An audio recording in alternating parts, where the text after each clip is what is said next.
Bonjour Marilyn. Nous nous trouvons ici à Surgères, en plein dans le festival des écritures. Ça va durer 3 jours, vendredi, samedi, dimanche. Alors explique-moi tout ce qu'il y aura. Alors c'est la 10e année du festival, donc c'est organisé par notre association en avant-première.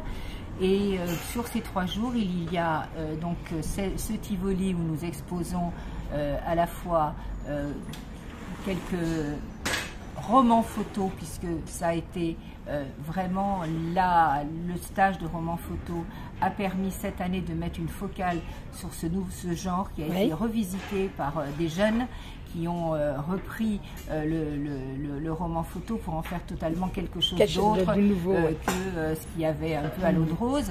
Voilà, et nous avons, avec le roman photo de Camille Albaret qui nous a conduit le stage, invité son éditeur, les éditions Poitville, Fellebeu. Voilà. Voilà, je fais un petit tour. Avec Thomas, qui est donc l'éditeur des éditions. Bonjour Thomas. Fellebeu. Bonjour Laurent. Bonjour. Bonjour Michel. Bonjour. Bonjour Catherine. Bonjour. Alors Catherine est en train de justement d'exposer les tableaux de Charlotte Sédou qui commente toutes les semaines l'actualité par un dessin. Donc elle est rochelaise et donc on a fait cette exposition parce qu'on aime beaucoup ses dessins. Voilà. Par ailleurs, à l'association il y a aussi une exposition parce qu'à l'association nous avons un lieu absolument magnifique où nous faisons beaucoup de choses, y compris bien sûr, je vais aller faire un petit tour aussi. Des expositions.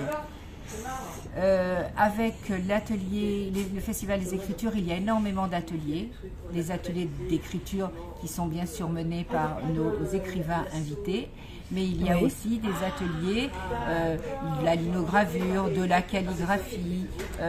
Mais il y a de la calligraphie, voilà, j'ai bien vu. Du cut-up, du caviardage, voilà. Enfin toute une possibilité de découvrir quand on ne sait pas ce que c'est que le caviardage. Par exemple, c'est le moment avec Sophie Grenaud, qui est, elle, éditée aux éditions La Boucherie littéraire. Et bien il y a sûr, aussi des lectures aussi. Alors il y a la bibliothèque parlante, où chacun peut lire ce qu'il a envie de lire et partager comme ça un petit moment de lecture avec un convivialité avec les spectateurs. Voilà. Ben, merci beaucoup. Avec plaisir. Je vais faire un petit tour. Bonjour. Alors aujourd'hui, tu vas animer un atelier. C'est ça, je vais animer un atelier cut-up. Cut-up, moi je ne connais pas ce nom. Alors, on l'a appelé comme ça parce que le cut-up c'est une technique en poésie qui consiste à partir de textes existants et à couper dedans, soit des mots, soit des phrases entières et à les réassembler. Mais en fait, moi j'appelle plutôt mon travail palimpseste, mais comme c'est un mot savant que tout le monde ne connaît pas, je travaille dans des classiques, des vieux classiques, Larousse ou autre chose. D'accord. Et dans ces classiques, j'utilise à la fois des techniques de cut-up.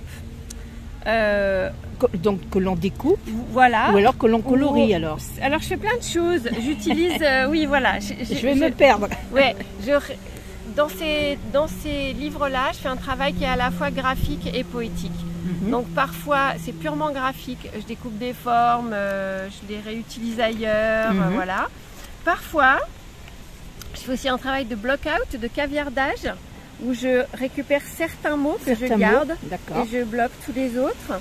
Parfois, voilà, là il y a du découpage. J'ai découpé des formes, j'ai dû les réutiliser ailleurs dans le livre et puis là il reste voilà, une petite phrase quand même qui est là. D'accord. Donc voilà. Et tu choisis ta phrase au départ déjà ou non, je travaille, je travaille vraiment avec ce qui vient. Parfois aussi, j'utilise le livre comme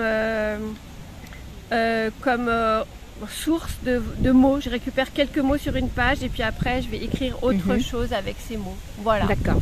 Et là tu vas animer donc un atelier, tu attends des personnes qui viennent pour s'initier alors au cut-up. C'est ça, donc j'ai amené quelques classiques parce que c'est bien de partir de très bons textes.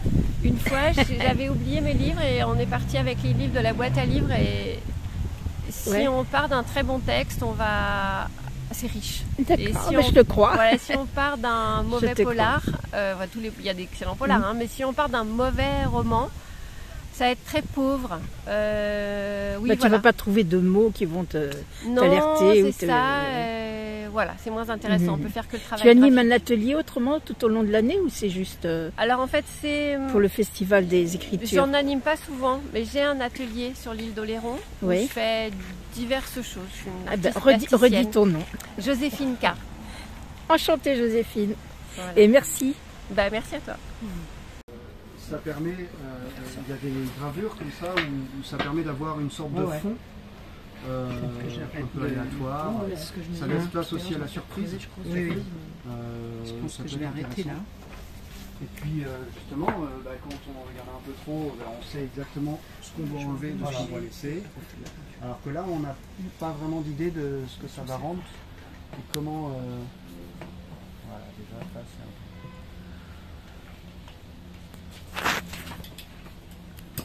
Voilà, là ça commence à rouler comme ça pour voir. Après tu enlèves le surplus et ensuite tu viens repasser tout doucement sur ton dessin.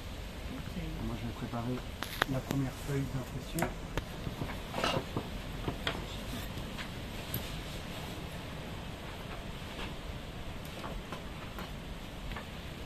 Moi j'arrête de creuser parce que là sinon je vais faire des bêtises de force. Ah oui, à apparaître là, ouais.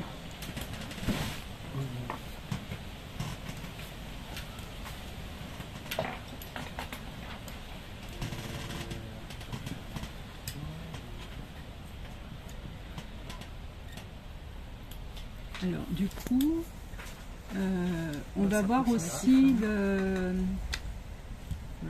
le fond. Ouais. Ça laisse quelques petites marques quand même. Ça, parfois ça laisse des marques. Ça peut être un choix volontaire au départ. Oui, ça peut être sympa. Alors, oui, ça peut être sympa, oui. Alors après, volontaire ou pas, Ah, mais ça c'est autre chose. voilà. Mais Mais c'est bien aussi. On a mis l'encre. Le côté un peu empirique, c'est pas mal aussi. Alors, il y a deux façons de faire. Soit on laisse la plaque et on vient mettre le papier par-dessus et on appuie légèrement avec le doigt. Ou alors on fait l'inverse, comme un tampon. On met le papier, on met le tampon dessus et on appuie sur le tampon. Ça, c'est toi qui décides. Tu peux le faire là, comme ça tu fais tes retouches et tu feras le deuxième exemplaire dessous. Ça te permettra de comparer. Donc là, il ne faut pas hésiter à appuyer. Est-ce qu'il faut que je creuse encore ou ça suffit? Alors moi, à mon avis, je il pense faudra pas creuser avoir encore. creusé On va voir assez. beaucoup de traits. Donc, Bah, c'est mignon.